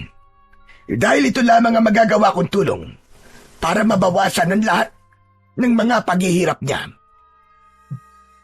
Tumayo ang matanda. Hindi na ito nagpaalam at umalis sa kanyang harapan. Naglakad na ito papalayo sa kanya. Ngunit sinubukan niyang tawagin ito Lolo Densyo, sandali lang po. Marami pa po akong gustong itanong sa inyo. Ngunit kitang-kita ni Buboy ang paglalaho ng matanda sa kanyang paningin. Malinaw na hindi isang ordinaryong tao ang matandang nakausap niya. Inilinga niya ang kanyang paningin sa paligid. Madilim at tanging huni lamang ng kulisap na panggabi ang naririnig niyang ingay sa paligid. Malamig din ang simoy ng hangin na nararamdaman niya. Habang abala si Buboy sa kanyang pag-iisip, ay narinig niya ang yabag ng pamilyar na tunog ng paa ng isang hayop sa kanyang likuran. Napatingin siya sa gawin ng pinagmumulan ng kaluskos. Ganun na lamang ang panlalaki ng kanyang mga mata nang makita niya si Kongge. Naglalakad ito papalapit sa kanyang kinaroroonan, kasunod ng isang nilalang na may nakakatakot na itsura. Ngunit bigla itong nawala na tila ba umaaligid sa kanila ni Kongge. Kongge! Bilisan mo! Diyos ko, maraming salamat at bumalik ka na. Kaya lang, may kasama kang nilalang.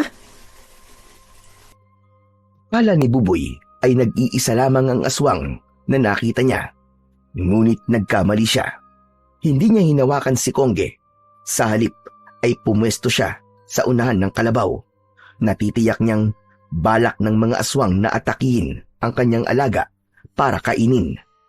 Maya-maya pa ay tumambad sa kanyang paningin ang halos 20 nilalang na nakatayo sa kanyang harapan.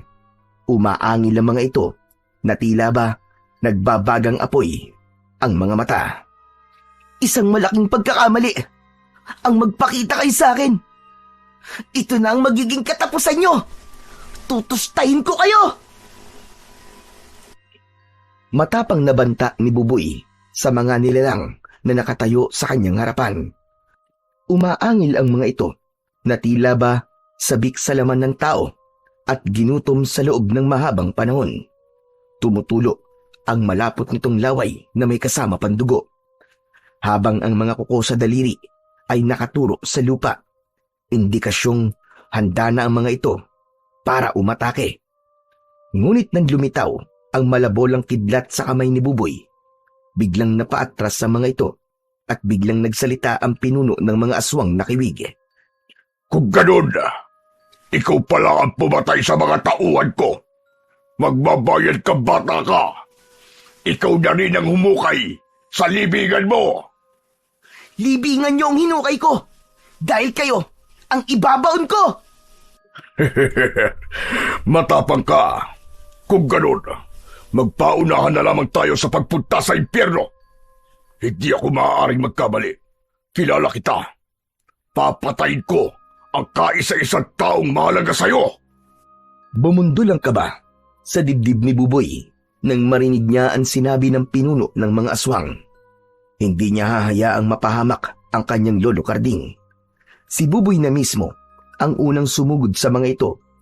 Ngunit nagulat siya nang makita ang pagbabagong anyo ng mga nilalang.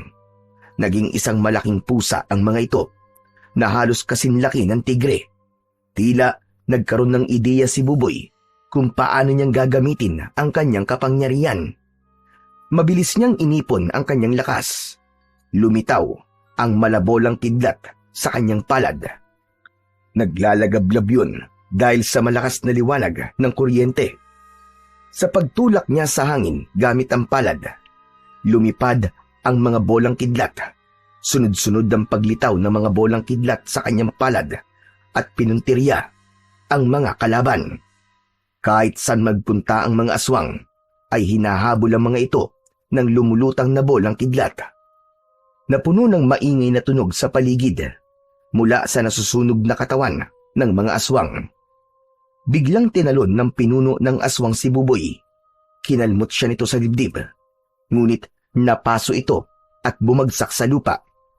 Akma na sanang magpapalabas ulit ng bolang kidlat si Buboy nang biglang nakatakbo ang pinuno ng mga aswang nang dahil sa labis na takot. Naglaho ito sa madilim na bahagi ng kakawyan. Iniwan ito ang mga alagad na hinahabol ng mga naglalakad na kidlat.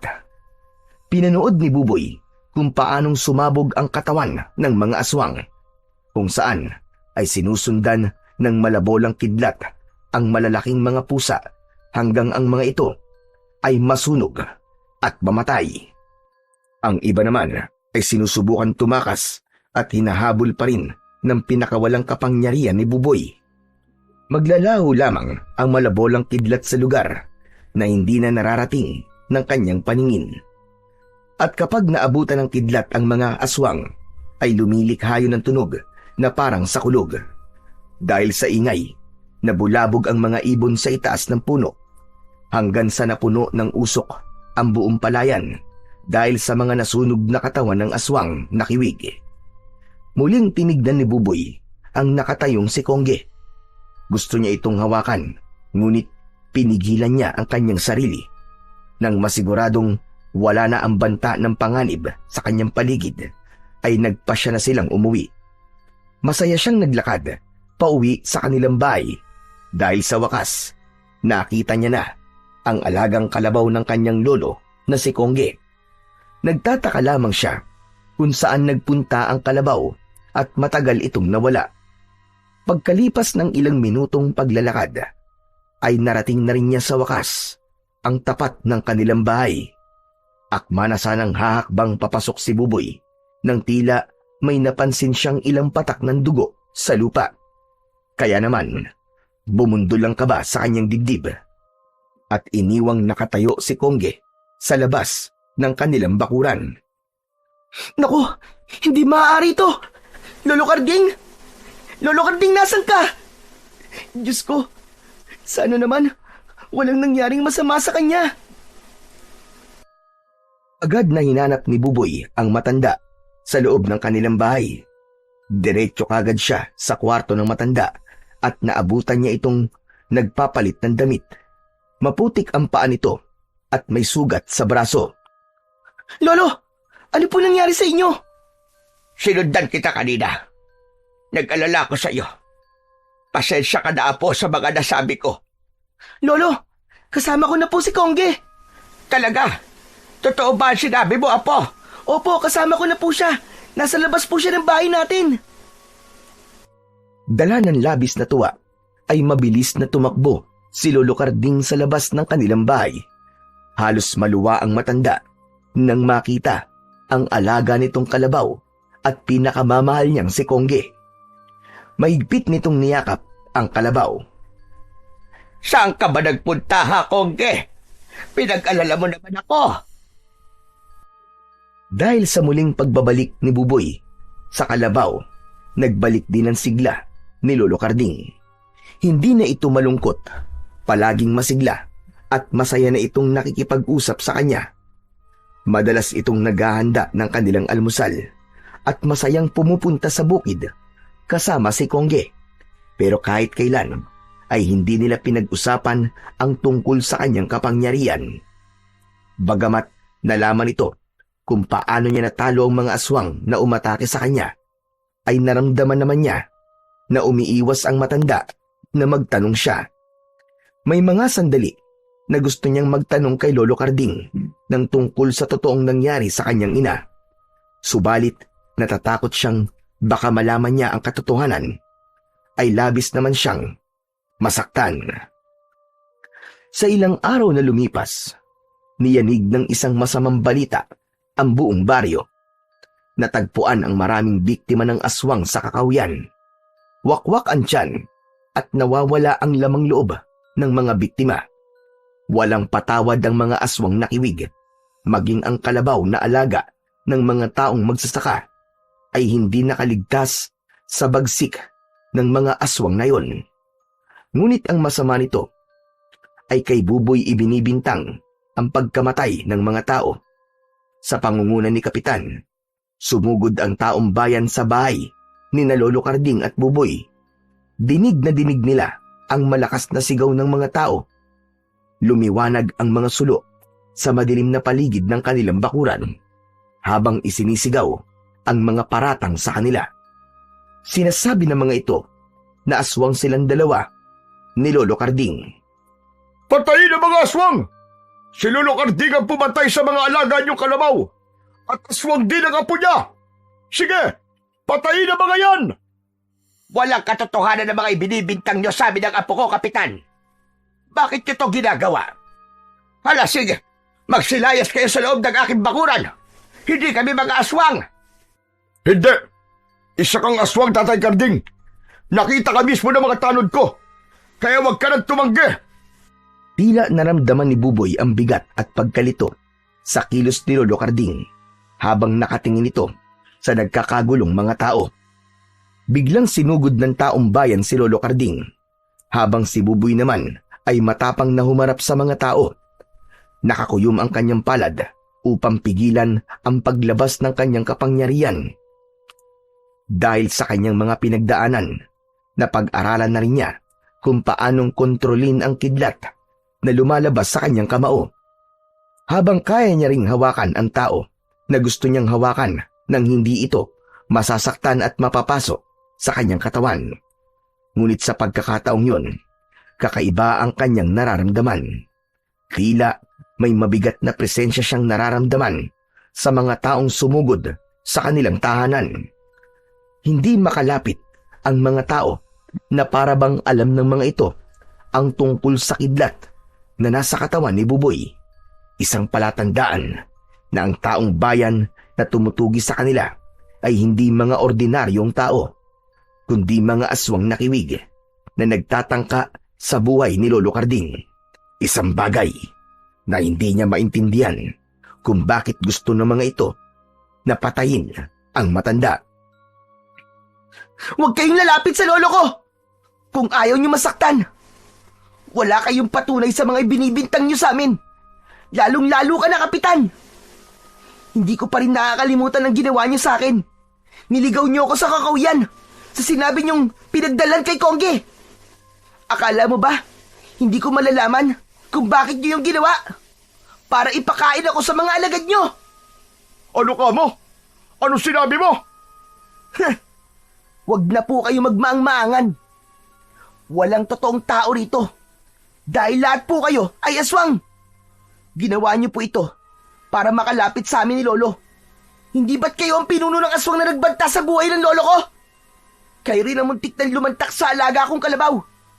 Paano ko pong nalaman? Simple lang. Dahil nararamdaman to ng aking kapangyarihan. Hindi na nagulat si Buboy nang magkakasabay na nagpalit ng anyo ang mga aswang. May mga nilalang na sumugod sa kinaroroonan ni Lolo Karding. At nang masaktan ito, ay biglang lumitaw si Kongge. Sinuwag nito ang mga aswang gamit ang mataba at matulis nitong sungay. Bawat tamaan ng sungay ay nagkikikisay ang mga katawan ng aswang na kiwig at agad na nangamamatay.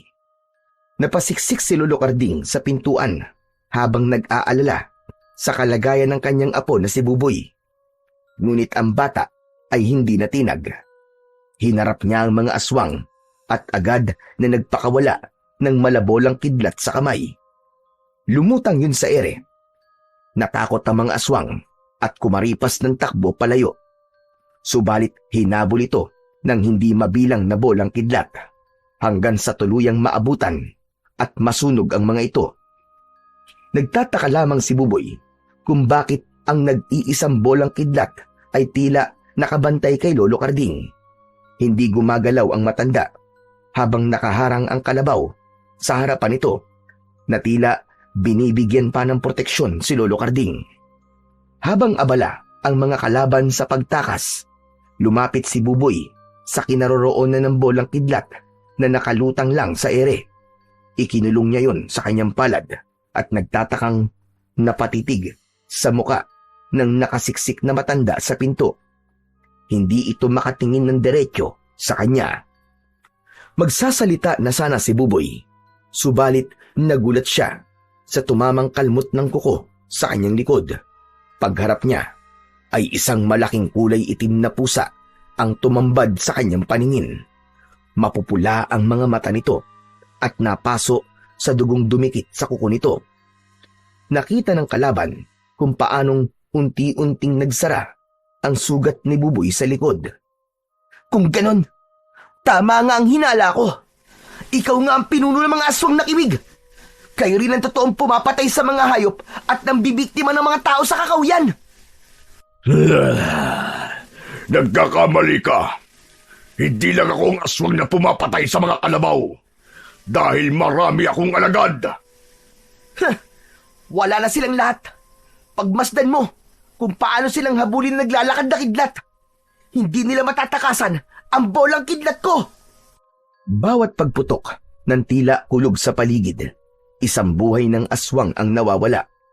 Kaya naman, napangiti si Buboy nang makitang bumakas ang takot sa anyo ng pusang itim.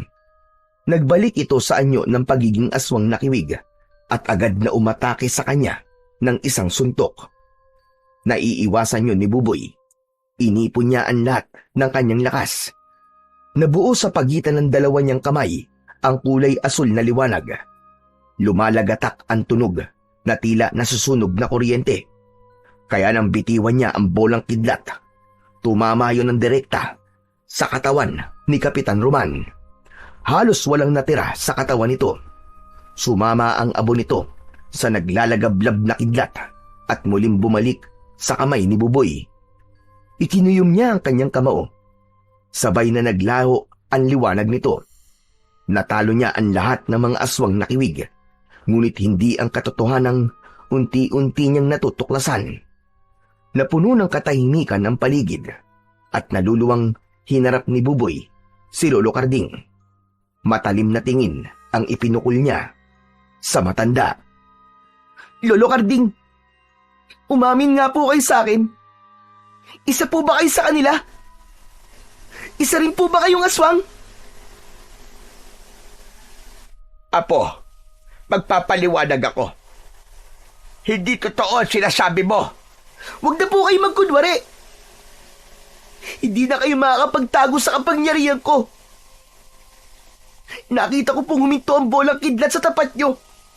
Palatandaan po yon na kayo ay isa ring aswang nakiwig. Saglit lang naman, Apo. Magpapaliwanag ako. Sige, bibigyan ko po kayo ng pagkakataon para magpaliwanag. Sagutin niyo na po ang tanong ko. Tama ka, Apo. Pero hindi ako masamang aswang. Pinarusahan lamang ako dahil sa maling pag-aakala ng diwatang sumumpa sa akin. Tahimik ako namumuhay ng mag-isa bilang isang aswang. At kahit kailan, ay hindi ako kumain o tumikim man lamang ng karne ng tao. Hanggang sa matagpuan ko ang wala ng buhay na katawan ni Mercedes. Ang nanay mo, naisilang kanya at nakita kita. Tama ka. Tama ka, Buboy, sa narinig mo. Ampun lang kita. At hindi kita totoo, Apo. Pero minahal kita. Alam ko na po ang tungkol sa bagay na yan, Lolo. Bakit po kayo nagsinungaling? Ilang araw po ako naghintay sa pagtatapat nyo. Kayo po ba ang pumatay sa nanay ko?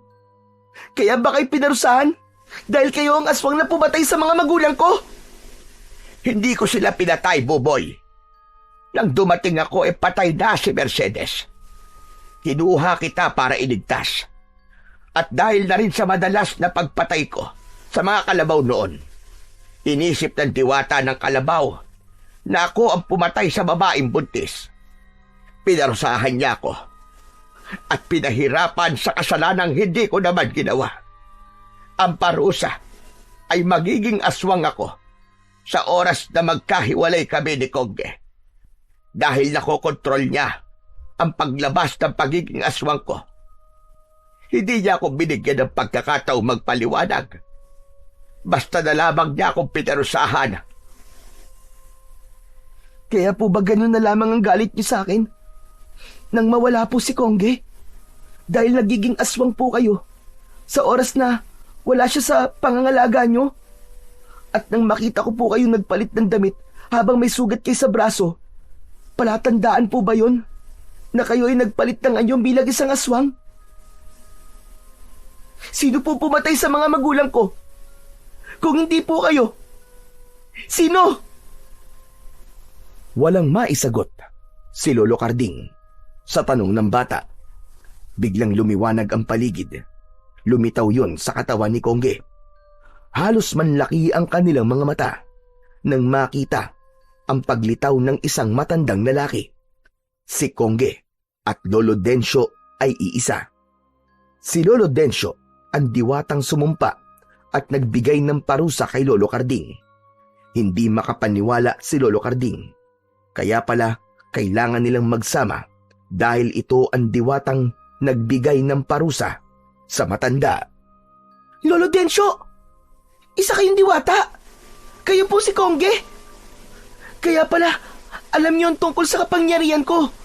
Pero, paano pong nangyari yun? Dahil tungkulin kong bantayan ang lolo mo, Buboy, at nalaman kong mabuti siyang nilalang na kahit aswang siya, ay may karapatan din siyang mabuhay. Isang bagay na nagpaintindi sa akin sa aking pagkakamali. Nang bigyan ko siya ng parusa, ay hindi ko na yun mababawi pa. Kaya bilang tulong at paghingi ko ng kapatawaran sa lahat ng nagawa ko sa kanya, ako ang nagsilbi niyang proteksyon para hindi siya maging aswang. Nagkataon din na inalagaan ka niya. Minahal ka niya na parang isang tunay na apo. Hindi siya ang pumatay sa nanay mo, kundi si Kapitan Roman. Teka, totoo po ba sinasabi niyo, Tatang Desyo? Wala talaga akong kasalanan. Muntik ko na talagang isipin na ako ang pumatay sa nanay ni Buboy. Patawarin niyo po ako, Lolo Karding. Hindi ko po dapat tinusgahan ng pagkatao niyo. Akala ko po talaga mas mahal niyo po si Kongge kaysa sa akin. Yung pala, si Kongge ang naging proteksyon niyo para hindi kayo maging aswang at magkamaling kumain ng karne ng tao. Lolo Karding, maraming salamat po. At kinupkop at inalagaan niyo po ako. Naluluwang pahayag ni Buboy kay Lolo Karding. Mahigpit silang nagyakap nang walang pag-aalangang masasaktan niya ang matanda dahil kaya niya nang makontrol ang kanyang kapangyarihang kidlat. Nagtagumpay si Buboy kasabay ng pagkawala ng sumpang parusa ni Lolo Densyo kay Lolo Karding. Halos maluha ang matanda nang sa wakas ay nakalaya na ito sa parusa. Si Lolo Densyo naman ay muling bumalik sa dati nitong anyo bilang isang kalabaw. Magmula ng gabing yon ay hindi na natatakot si Buboy sa tunog ng kulog at kidlat. Bumalik din ang katahimikan sa baryo ng Sandante. Naging mas mapagmahal sa mga hayop si Buboy at mas lalo siyang minahal ni Lolo Karding. Mali ang husgahan ng isang tao kung hindi mo naman nakita kung ano ang kasalanan niya. Sa halip, bigyan ng pagkakataon ang taong nagkasala para magpaliwanag at ipagtanggol ang sarili niya. Ano man ang kapangyarihang tinataglay ng isang tao, gaano man ito kalakas na kayang pumatay ng mga aswang, iisa pa rin ng malakas na sandata laban sa kasamaan. Yun ay ang pananalig sa Diyos na kailanman ay hindi mananalo ang kasamaan laban sa puwersa ng kabutihan.